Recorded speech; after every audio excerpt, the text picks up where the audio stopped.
Okay, we will call the June meeting of the Board of Aviation Commissioners for the City of Warsaw to order. You should all have received either electronically or physically copies of minutes, claims, agendas, so forth.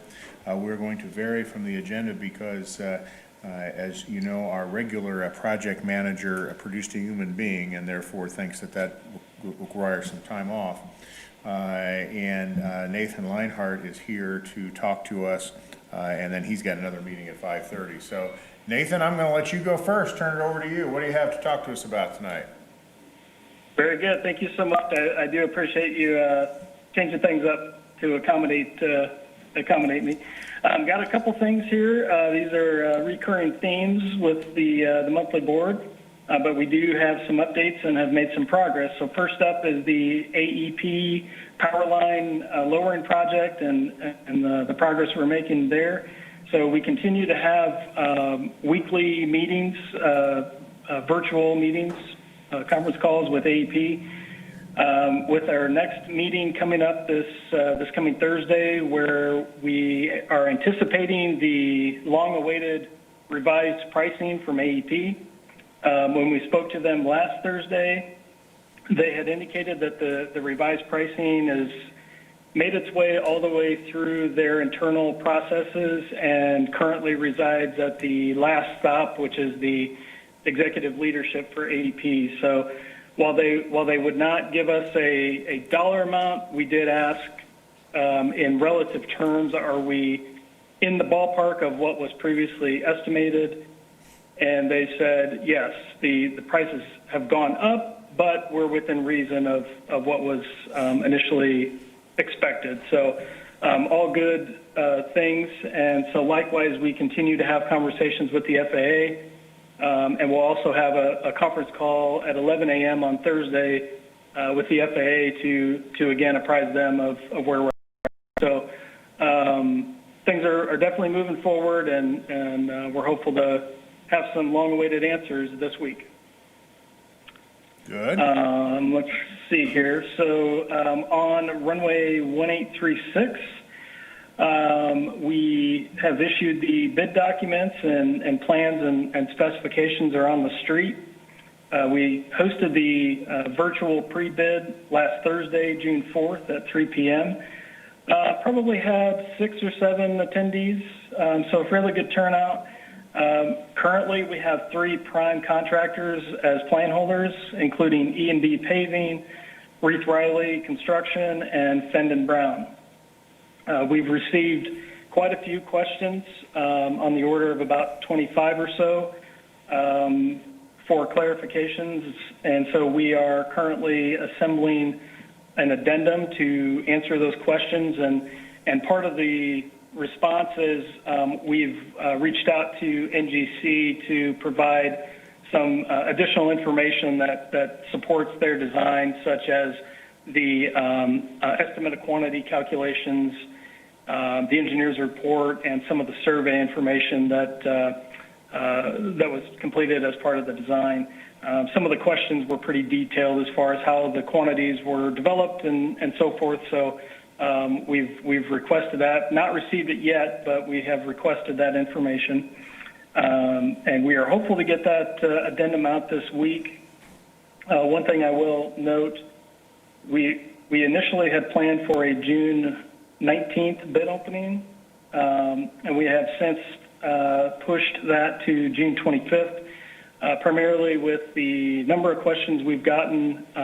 We thought giving a little bit more time for the contractors would only benefit getting favorable bid pricing. So with this project, in conjunction with the AEP, we will have a couple of grant applications that will need to be submitted to the FAA by July 1. So in preparation for that, we do ask for board action to allow approval once we have the numbers from the bid, from AEP and so forth, to be able to sign those grant applications for submittal to the FAA.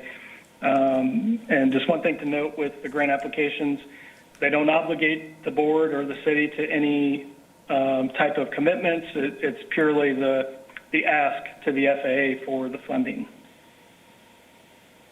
And that, I think, covers most. I guess one other thing with regard to runway 1836, we did receive the final pay request from NGC with regard to their design and the open grant AIP 16.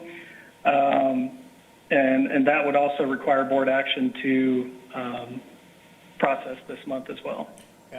My understanding is there might be a few documents yet that need to come in from NGC. That is correct. That is correct. So we could have, theoretically, we could approve the pay requests contingent upon receiving those remaining documents. Is that also right? Correct. And Nick, what's about the total of that? The pay request, I think there's 24,000 left in that. Yeah, 24,000 left. Okay. And that's total, so our portion would be right at, I think it's like $800 or something. So if we could get a motion on that issue to approve the final NGC pay request contingent upon them receiving us receiving the remaining documents, and I'll be contacting Ken as to what those remaining documents are. So moved. Second. Moved and second. Any further discussion? All in favor signify by saying aye. Aye. Opposed say nay. Motion carried. Anything else for us, Nathan? Just with the grant applications, they do require signatures, so I don't know if that's authority that is provided to Nick, or if that, if Jay, if that's you that signs those, but we would probably need to have board action to submit those as well. Yeah, that'll be, typically that's me, so. Okay, very good. So, I move we allow Jay to sign those grant requests. second. Been moved and seconded to authorize the board president to sign the grant application that will be brought to him by the airport engineer. Any further discussion?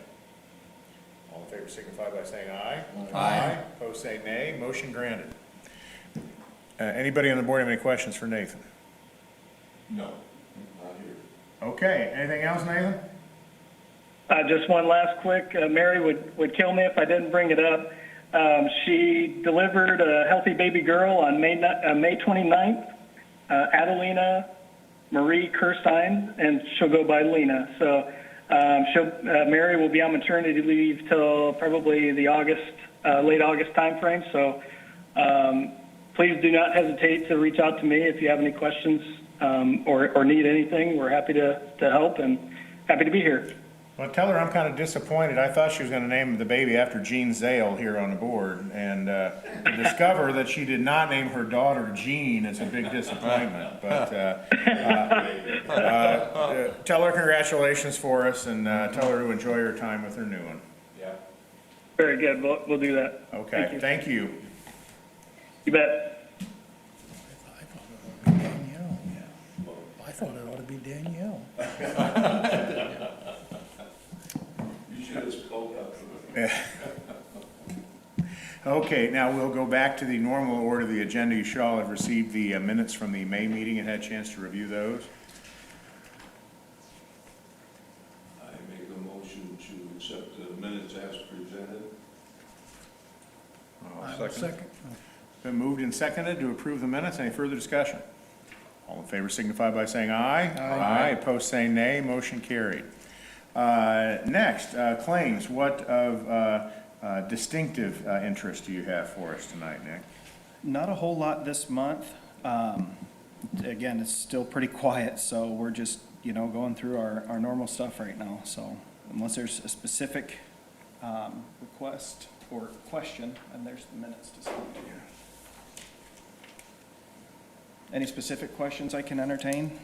I'm not sure about light awareness and $950. What is that? Software.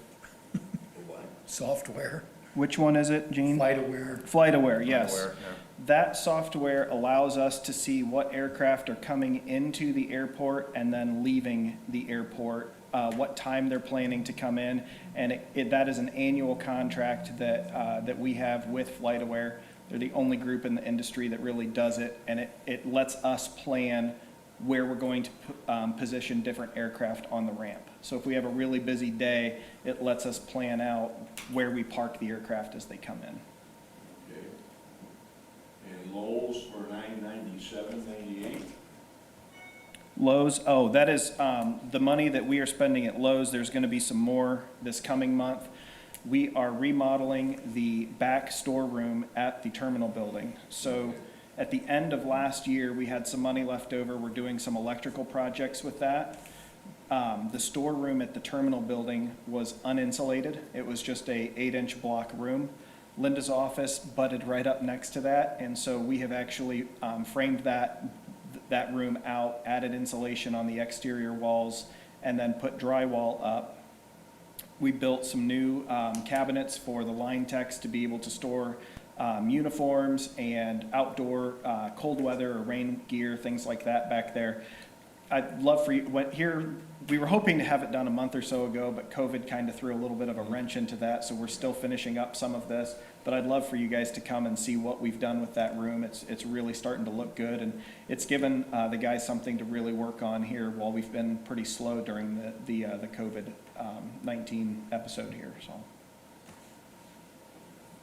There will be some more Lowe's expenses, and then next month, there will also be a fairly sizable expense from BIT, and that was, again, part of this whole project, is moving all of our server components into one space, adding video security to the terminal building. We've been doing a lot of little stuff to spruce the terminal up.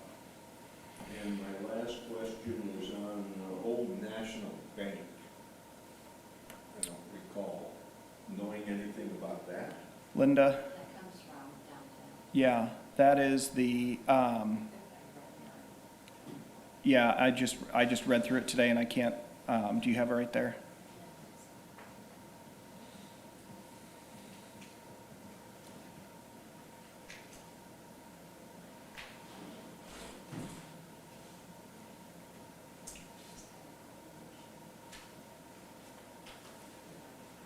Radio system upgrade. That's part of the city, that was our portion of the city's radio system. Oh, Licenses, that type of stuff. And the reason that didn't ring a bell is because I was reading all of the technical specs and I didn't look at the financial part of it. I was just reading what the new stuff was gonna be, so we're good to go on that. okay, I make a motion to accept the claims as presented. Been a motion made and seconded, and I assume that's including specifying the SN Aviation Group claim, is that right, Gene? Yes. Okay, before we vote, I noticed on this list of claims, there is a claim for Rock Hill Pinnock of $235.62. And as a matter of disclosure, you all know that is my law firm. One of my partners is the city attorney and bills occasionally for work outside the normal contract. As a result, I will be abstaining from the vote on this list of claims. Any further discussion? All in favor signify by saying aye. Aye. Opposed, say nay. Please note my abstention for the record, Linda, if you could. And motion carried.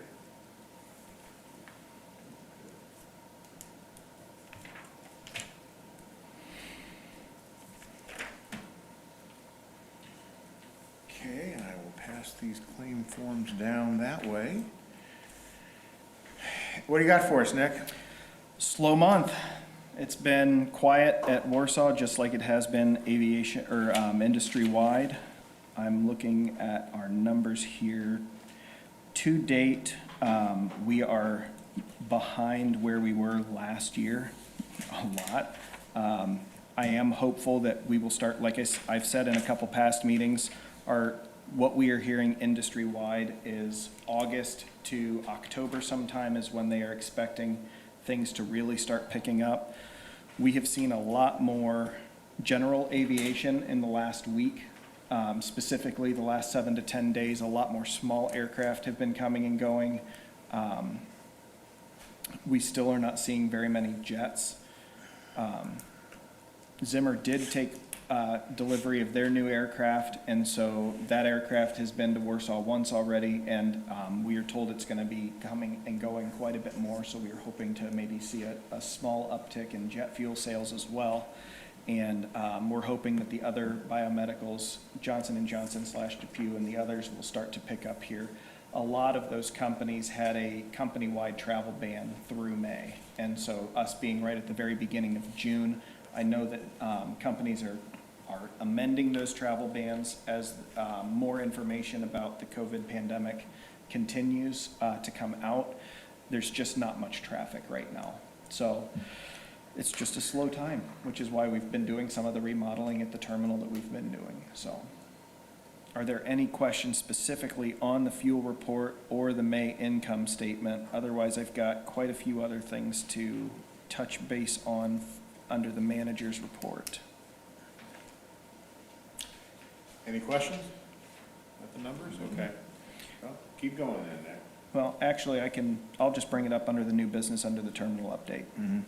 So, if you guys don't have any questions, then, last month we discussed the land lease, that I had proposed a couple months back. We discussed it and then we forgot to make a motion to approve it. So, if you are okay with the land lease that we had presented 2 months ago, we would just need a motion and a second to make that the official new lease for the airport. I move that we accept the land lease as was presented a couple months ago. Second. Okay, been moved and seconded to approve a new land lease form. Any further discussion? Questions? All in favor signify by saying aye. Aye. Aye. Opposed, say nay. Motion carried. Okay. New business, hangar 121 door. I passed out just a brief rundown of what this is going over. Hangar 121 is currently leased by Zimmer Biomet. Over the past 18 to 24 months, I have been working with Zimmer Biomet's flight department to figure out what to do with an aging door system that that building has. The door hardware, so the tracks, the hinges, the rollers are all original to the building. The panels have been replaced about 20 years ago, but the actual hardware is to the point where the door is getting to be unsafe. Every 3 months, we have a company come out and they have to hand tighten every single bolt in the entire door system to make sure that they are still at the proper torque specifications. And if cables are loose or tracks are getting, starting to get, the hardware's getting loose, they're having to do additional repairs on top of that. It's costing us a lot of money to keep that door on there. Currently, the doors that are there are 3 overhead garage doors, just like at your house, except a lot bigger. The 2 outside doors are 30 feet wide and 24 feet tall. The center door is 30 feet wide and 26 feet tall. As I specified in this letter, and I'll just kind of read it aloud so that it can be a part of the minutes, we looked at several different styles and types of door. Originally, we looked at a rolling style door. If you're familiar with the Imager hangar, it's flat panels that roll and then accordion up. Those are very inexpensive and simple to use once they're installed. The issue is they're incredibly expensive to retrofit into the building. You have to dig out a lot of the footings and a lot of the foundation to put in the concrete needed to support the weight of those panels. And then there would also have to be an addition to the hangar for all of those panels to slide into to get the opening that we would need for that. So to put that door in would be right around $750,000. Another option that we looked into is called a hydro swing door. There's several companies that produce this type of door, and it hinges across the top and then pivots straight out.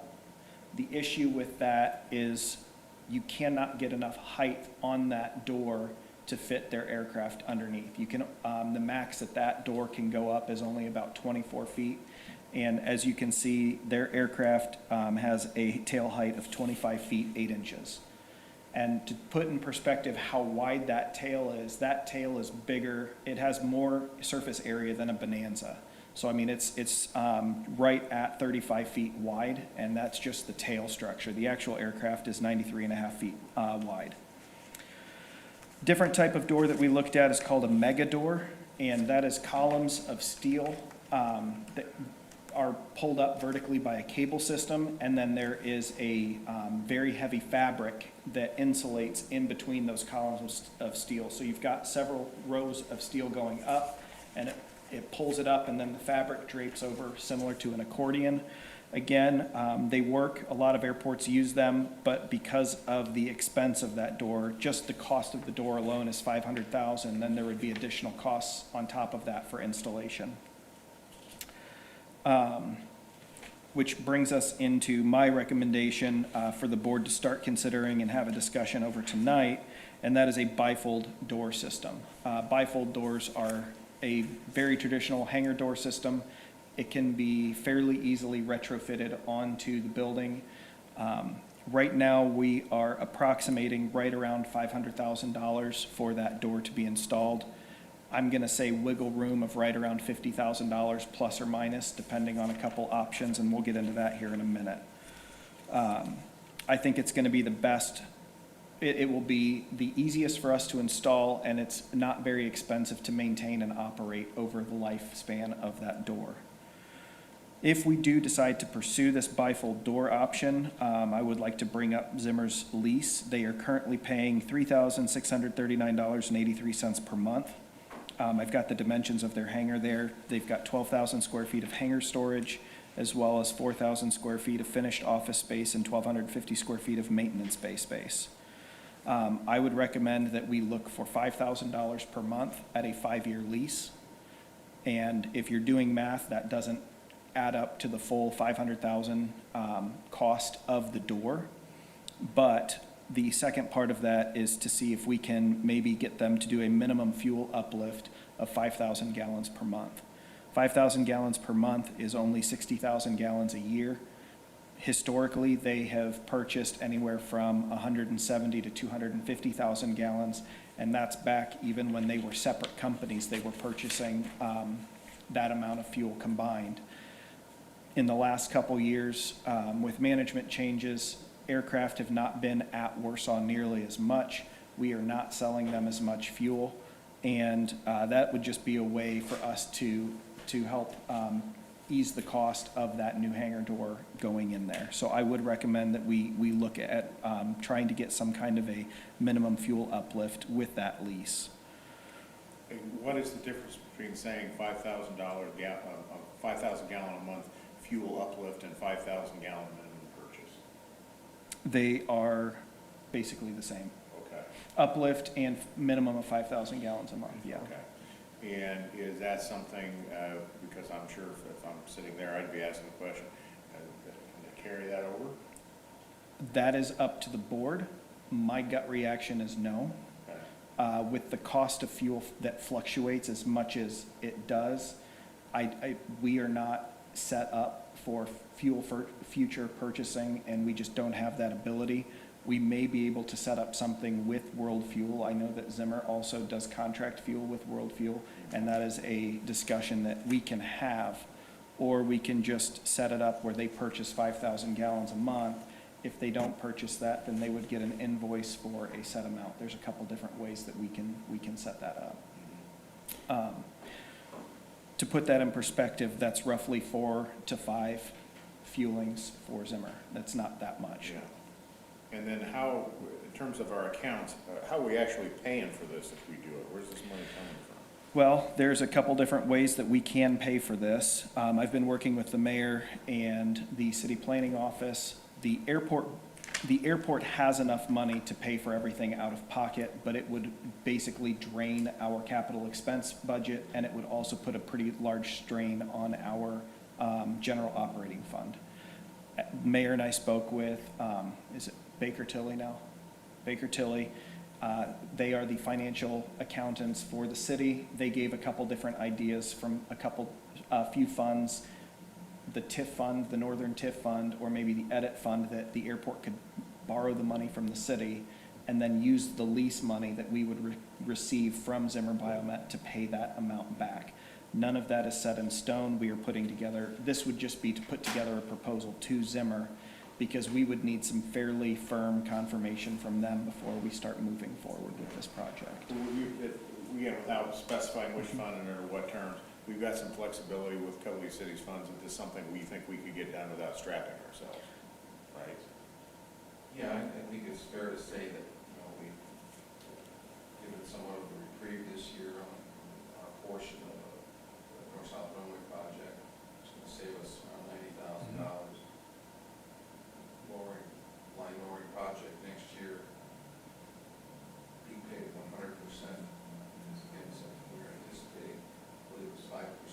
Yeah, So I think there is some flexibility in capital funds that are available.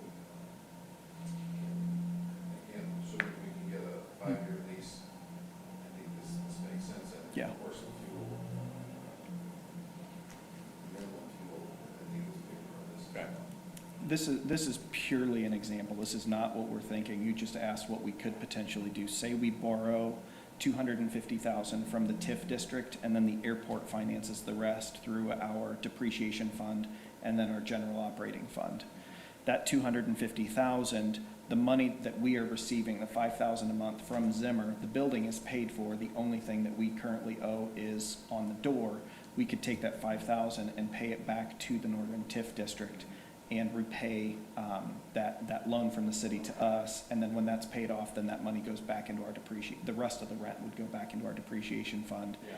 The fuel money, that gets a little bit harder because of city aviation services and everything. That's why I would not recommend borrowing any more than what the lease payments are, because those payments go through the city offices. City aviation service is the FBO. So I would not recommend borrowing more than $250,000 from the city to make sure that we have that portion covered with the rent payments. And then we can pay ourselves back through the fuel sales and through the end of the Yeah, month. if we borrow, let's say half of it or around half of it, then we're not, yeah, well, obviously we're taking a chunk out of our expenditures, but we're not getting Correct. down to the bottom of the Yep. barrel when we do that. Exactly. So, Other questions? Do we have anybody on the airport with the bifolding doors? we do, the other 8 hangars that we own, they're very small, they're only 45 feet wide. All of those doors are bifold doors. I think, Dan, John, I would say probably 75% of our hangars are bifold and 25% are barn doors. Would you say that's probably pretty close? Yeah, Maybe There's, 70-30? the But- north door on the old Biomet hangar is still the 3 Yep, overhead doors. The door on the old, the one that England has. That one's is the still 3 garage doors, three- yep. 3 garage doors. Then Brian Walsh has the hydraulic. he has the hydraulic Yeah, door. hydraulic. And- Mine's bifold, so. Yeah, yours is bifold. Dan Harstein has the hydraulic door. Does he? Yep. So there are a few hydraulic doors, a lot. There's at least 35 or 40 of the bifold doors. Okay, this bifold door, how does that operate? Is that, So there are 2 panels to the door like this, and as the door comes up, it folds out away from the hangar, and Right, it I basically splits in half. that's what a bifold is? Correct. Now, I thought you just said that that would not work with this. That one will. The Hydra Swing is the one that has the hinge across the top, and it just folds out as one solid piece. This is the bifold. It breaks, it hinges at the top and it hinges in the middle. Okay. And as it rises, it wedges out, Right, good. okay? The straight hydraulic door is an awning type, and it hinges at the top, and it's one solid piece. Okay. Bifolds, either use cables or straps. The door opening that we are looking to span is 110 feet wide by 28 feet tall. We have to be very clear when this is installed that the door does not open more than 28 feet. National Fire Code states any door opening more than 28 feet has to have a foam fire suppression system. And we're probably in the $6 to $7 million range to have one of those installed. So we're not going to put in a door that will take us to that class of a building. We will make sure we're underneath that. That's why the 28 foot is a very specific number. And most corporate business jets, even the large ones, stay beneath 28 feet in tail height because of that rule. How well do you feel that Zimmer Biomet will be receptive to these changes? I will answer that when I have a discussion with them. So if the board is amenable to these, I basically put it in summary in 5 very simple bullet points on the back page. I would recommend a 5-year term with a 5-year option to extend. increase the rent from $3,639.83 to $5,000 a month. I would recommend the minimum monthly fuel uplift of 5,000 gallons.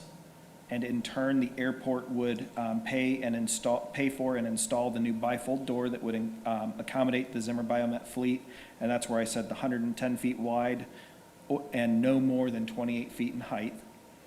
And then I would also pursue a partnership with Zimmer Biomet if we can find a de-ice truck that maybe we could do a private city partnership with, where they could purchase the piece of equipment but then gift it to the city. We would own it, maintain it, operate it, and it would be for us. And that could be a way that we not only provide them a better service by being able to de-ice their aircraft, and also provide anti-ice for their aircraft, but then have that for our other customers as well.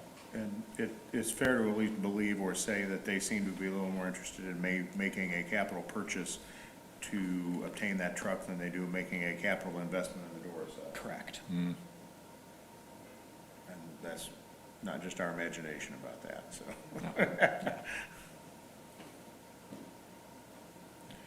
So are there any other questions or comments, pros, cons, things that you guys are thinking right now?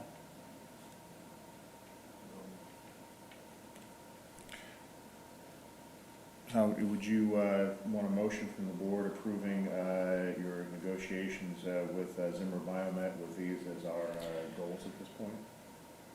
I don't think we need a motion. I think we need to discuss with them, and then if they are amenable to these terms, then we would sit down, we would have legal start putting together a draft of a land lease that would incorporate these different terms into that lease, and we would start moving very, very quickly. The reason I said that price could change up or down $50,000, Dan, I'm going to pick on you since you're here at the board meeting right now. Say your contracting firm decided they won the low bid to install this. There's two ways that we could bid this project. We could just go out and say, this is the size door that we want installed. Give us a price, and then the low bidder would be able to put that door up. The other thing that we could do is have CHA, our airport engineer, do all of the engineer and design work for the door, put together a bid packet, and then help us through that process. I'm guessing that would be in the $35,000 to $50,000 range. But then we have a specified product that it is in all the technical drawings are done, the structural engineering is done, the design is done, and now we have a specific product that we can go out and engineer. And again, I'll pick on Dan since he's sitting there. If his business decided to bid on this, they would not have to do all of those engineerings in-house to just give us those plans. So there's a couple different ways that we can approach this, and that's just part of the negotiation process and how all of this winds up. So I don't think Mayor, I don't think a motion is needed right now. I think I'd like consensus from the board, Mhm. looking at these talking points, if you will, it's somewhat of our negotiating stance. I'd like to just make sure that you're all comfortable with that. That's fine. What do you think, gentlemen? We all? Yeah. Well, Okay. there's two parts to this. Whether ZB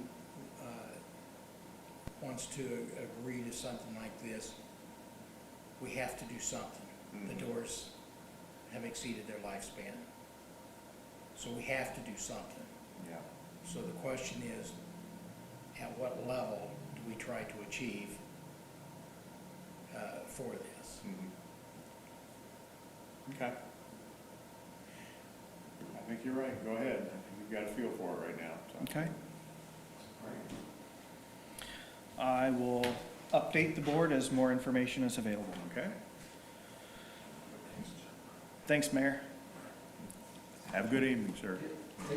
Now, on to the fun stuff, terminal update. I've got quite a few, so stop me if you have questions or comments throughout. Jay, I know you've got another meeting, so I will try to make it quick. The electrical project for the terminal building itself is nearly complete. We are waiting on a couple last-minute adjustments from NIPSCO on our gas meter for the backup generator to be installed. but the inside the terminal building electrical portion is finished. The conduit for the new ramp lights have been installed, and we have been waiting on decent weather to be able to go out and pour the concrete pads to erect those lights and get those up and running. Through this process, though, we have found that there are quite a few drainage issues at the terminal building itself, from the kitchenette and the restrooms to the septic system. We've been having quite a few plumbing issues. We are working with Core Mechanical right now to try and come up with a plan to fix the plumbing permanently. I do not know what that cost will be yet, but they are actually going to get me two different numbers to work with. One of them is to fix the issue as it stands.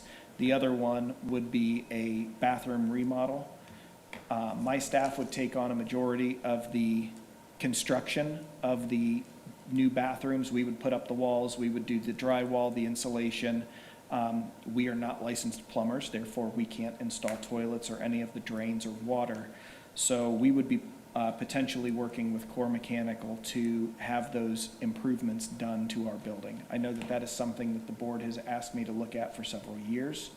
The main issue that we always come into is our building has been grandfathered into the ADA compliance laws. The women's restroom is not ADA compliant. And so to move forward and have an ADA compliant restroom, we would need to basically demo the entire insides of the bathrooms to the studs and then rebuild new sizes, go to a unisex bathroom, two locking doors, one stall in each restroom. One would not be ADA compliant, the other would be ADA compliant. And then the addition to the ADA compliant restroom is we would add a shower in there as well. That's probably the most requested thing that we get from pilots, is they would like to go run around the airport and exercise while they're waiting for their passengers, but they can't because they don't have a shower to clean up with, in afterwards. So that would be part of that project as well. Any questions on plumbing or restroom remodel or comments or concerns on that? Kind of sad to see the tear down of the George White Memorial bathroom, isn't it, Jim? We'll take it. Can we save the plaque? We will save the plaque. Okay, that's good. Yep, that was already part of it. We've got a spot above where the new doors would go in where we could put that if we do decide to do that. I mentioned briefly earlier, you will see a sizable claim from BIT Computers. They're the IT company that the city and airport use, and we are working on installing cameras both at the terminal building, out in the parking lot, around our fuel farm, and then we're actually going to put some cameras up around the airfield as well. It is becoming more and more of a common practice since camera systems have become so inexpensive to install these cameras outside, so if there is ever an incident, you would be able to get that on videotape. A perfect example of that is this past Friday, we had someone in a vehicle drive through the gate of our fuel farm, and it actually ripped the gate off of the fence, crashed through some of our 55-gallon barrels of sump fuel, drove out onto a taxiway, crossed 2 runways, drove through a field on the west side of the north-south runway, went through the fence behind the Toyota dealership, and then wound up crashing on the railroad tracks. And had COVID-19 not happened, we would have had 4K video of the entire incident happening. So that is just one of those reasons that we would really like to get those cameras installed.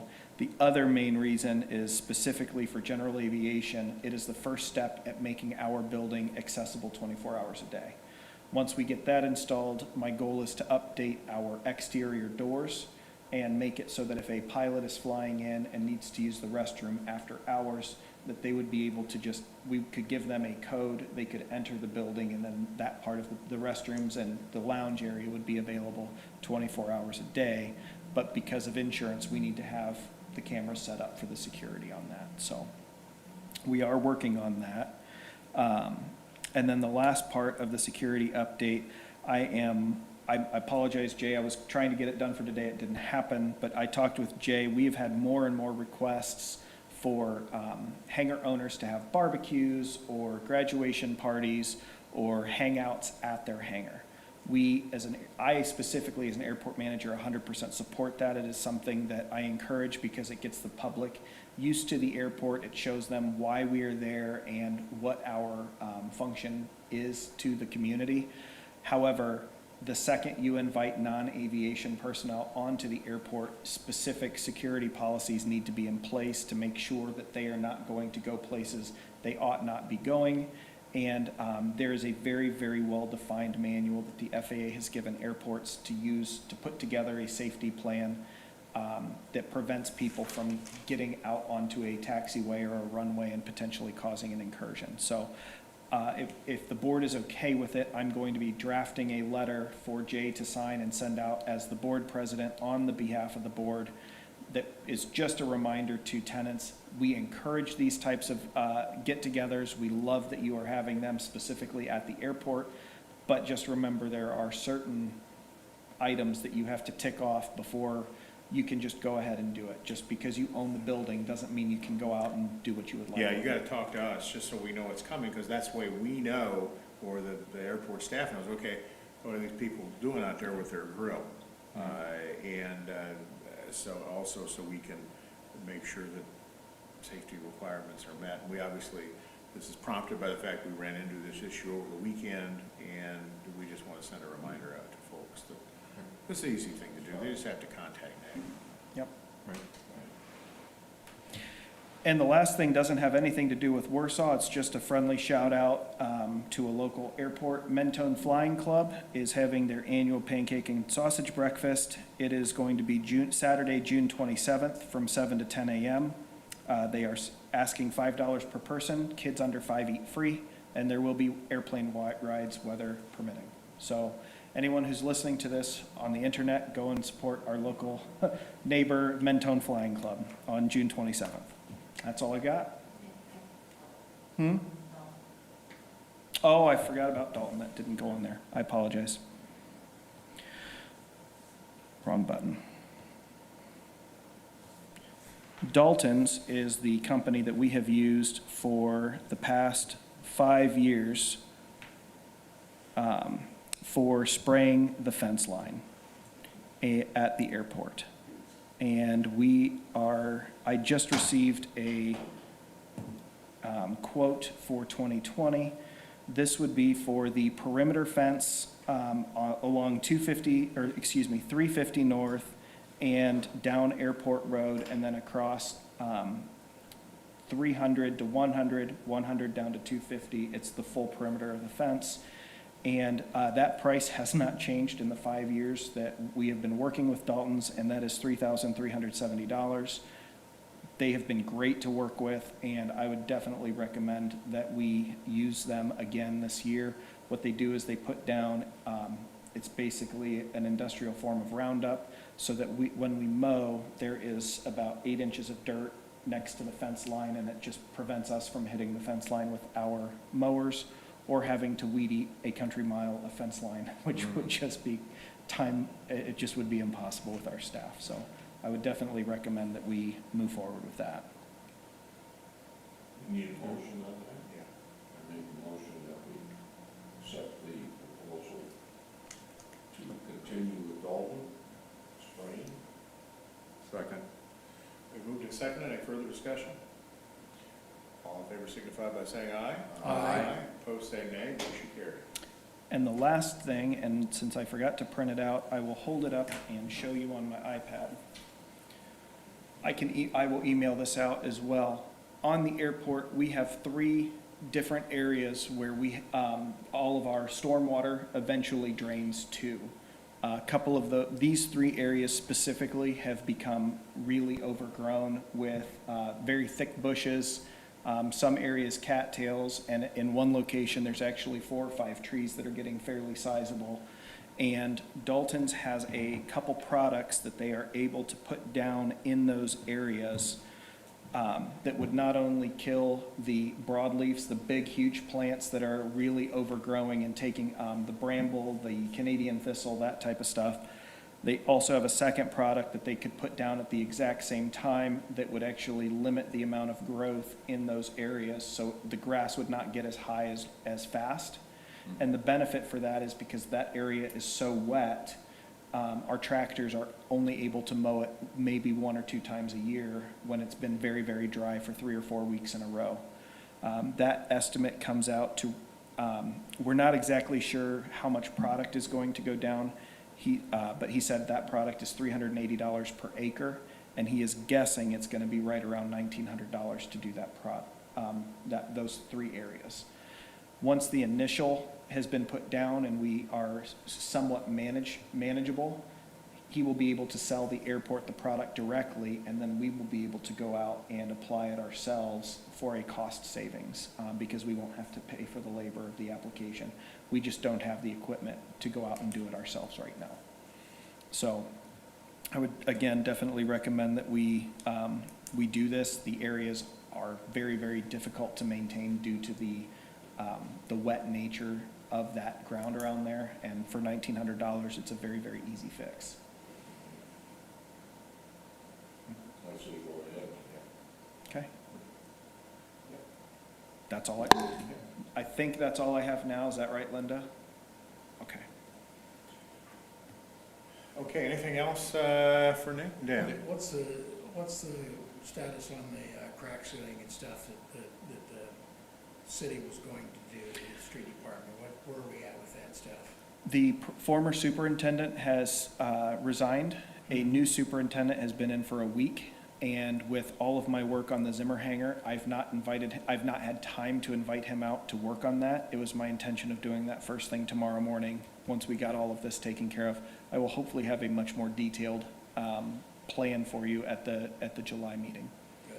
I've been asked about it Yep. a couple of times already. It is coming. It's just unfortunately with the former superintendent resigning, it just kind of threw a monkey wrench into everything. We are still hopeful it'll be done here in the next couple months.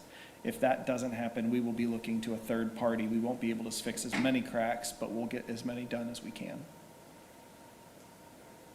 Do we have a tentative date when the terminal is going to be reopened? Our goal is Monday. Monday, Mhm. with restrictions or? We're still asking for social distancing. If you cannot maintain social distancing, we are asking that there be masks worn. We are still working very, very closely with pilots coming in from outside of the airport. We are requiring that they wear masks if they enter the building. Most pilots don't even come in. They know that it's pretty common nationwide what the rules are, and so they know if they come in that they are wearing masks in the terminal building. The crew cars are still not being used, so we're still following that. I'm hoping to bring back a lot of that stuff, the crew cars specifically, July 1. That's the tentative date. Okay, anything further? Any other questions for Nick? Mr. Councilman, anything for us? Keep up the good work. Okay, thank you, Josh. Anything further? No? Okay, well, we have our next meeting is scheduled for July 14th. And until that meeting, this meeting is adjourned.